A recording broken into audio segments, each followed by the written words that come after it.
الشيطان الرجيم بسم الله الرحمن الرحيم إني وجهت وجهي للذي فطر السماوات والأرض حنيفا وما أنا من المشركين إن الصلاة ونسكي ومحياي ومماتي لله رب العالمين لا شريك له بذلك أمرت وأنا أول المسلمين اللهم إنت ولدت صدق الله العلي العظيم وصدق رسوله النبي الكريم. معزز حضرات، آئیے کچھ معروضات سماعت فرمانے سے قبل اپنی اصلاح کر لینے سے پہلے اپنے آقا مولا اور محمد اور آل محمد صلی اللہ علیہ وسلم پر درود پاک کا نذرانہ پیش فرمائیے. پڑھیے باواز بلند اللہم صلی علی سیدنا و شفیعنا و نبینا و مولانا محمد وبارک وسلم صلاۃ و سلام علیک یا رسول اللہ صلی اللہ تعالی علیہ وسلم. معزز حضرات گرامی، ابھی میں نے جو آیت مقدسہ کی تلاوت فرمائی ہے وہ کلام پاک کی آیت مقدسہ ہے جس کے معنی ہے میں نے یکسو ہو کر اپنا رخ اس ذات کی طرف کر لیا جس نے زمینوں اور آسمانوں کو پیدا کیا ہے، اور میں مشرکوں میں سے نہیں ہوں. بے شک میری نماز، میری قربانی، میرا جینا اور مرنا سب اللہ تبارک و تعالیٰ کے لیے ہے، اور مجھے اس کا حکم دیا گیا ہے، اس کا کوئی شریک نہیں، اور میں سری اطاعت جھکا دینے والوں میں سے ہوں. خدایا تیرا ہی مال ہے اور تیرے ہی لیے حاضر ہے. عزیزان گرامی، آج عید الاضحیٰ کا مبارک و مسعود روز سعید ہے جسے بقرعید یا عید قربان بھی کہتے ہیں.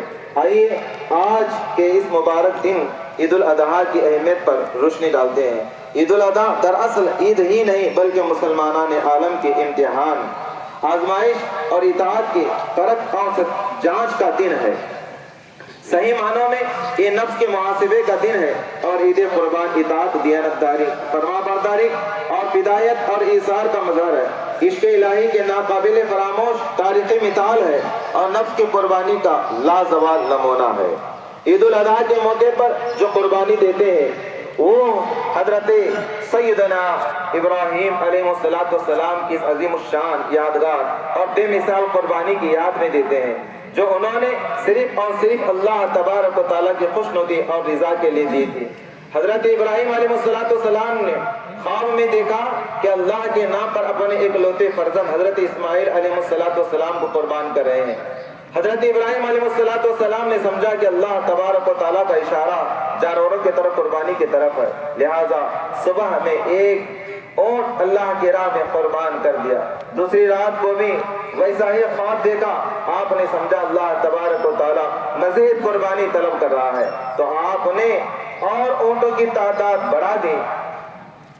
تیسری رات کو پھر وہی خواب دیکھا تو اللہ تبارک و تعالیٰ کا اشارہ سمجھ گئے کہ ہو نہ ہو وہ اسماعیل علیہ السلام کی قربانی چاہتا ہے، لہٰذا اپنے پیارے اور ایک لوتے فرزند سے کہا بیٹا اللہ تبارک و تعالیٰ چاہتا ہے کہ میں اس کی راہ میں تمہیں قربان کر دو، میں چاہتا ہوں کہ اللہ کے حکم کو پورا کرو، بتاؤ تمہارا کیا خیال ہے. بیٹے نے کہا ابا جان آپ اللہ تبارک و تعالیٰ کا حکم ضرور پورا کیجئے، انشاءاللہ تبارک و تعالیٰ آپ مجھے صابروں میں سے پائیں گے. پھر کیا تھا، باپ بیٹے ایک میدان میں گئے. حضرت ابراہیم علیہ السلام نے اپنے آنکھوں پر پٹی باندھی اور بیٹے کے پیٹ کے بل سلا دیا تاکہ چہرہ مبارک نظر آ جائے تو محبت غالب آ جائیں گے، اور گردن پھیری، چھری چلا دی. جب کام ختم ہو گیا اور پٹی کھولی تو بیٹے کو جو اور آواز آئی اے ابراہیم تو نے اپنے خواب کو سچا کر دکھایا، ہم نے تیری قربانی قبول کر لی اور اسماعیل کی عوض جانور کو رکھ دیا.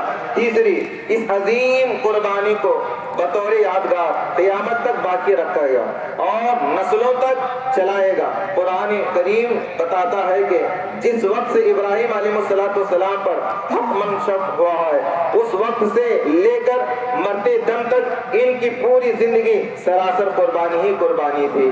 دنیا میں جتنی چیزیں ہیں ایسے ہیں جن سے انسان محبت کرتا ہے، ان میں سے کوئی چیز ایسی نہ تھی جس کو حضرت ابراہیم علیہ السلام نے حق کی خاطر قربان نہ کیا ہو.